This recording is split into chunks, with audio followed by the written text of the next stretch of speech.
diciamo, l'impianto del libro era una cosa piuttosto evidente a tutti, e cioè che nel sistema veneto dei lavori pubblici pochi, sempre i soliti, hanno fatto tutto, facevano tutto, e questo non si poteva spiegare con la concorrenza e neanche con la bravura, che sicuramente le imprese erano le più grosse e sicuramente anche quelle più dotate delle strumentazioni per fare i lavori.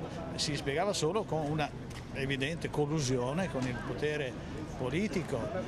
L'arresto del sindaco di Venezia Giorgio Orsoni una sorpresa. Infatti non me lo spiego, ecco, Orsoni è un po' un nome fuori dal gruppo, che non si spiega con le conoscenze che avevo io, cioè di collegamenti strutturali, però bisogna anche dire che il sindaco di Venezia non è un caso, che abbia a che fare con il Consorzio Venezia Nuova, ovviamente, solo che averci a che fare, finendo anche agli arresti domiciliari, non è esattamente il ruolo che un sindaco deve tenere. Sul coinvolgimento del magistrato alle acque, la solita storia: chi controlla i controllori. Coinvolti anche gli ex magistrati alle acque.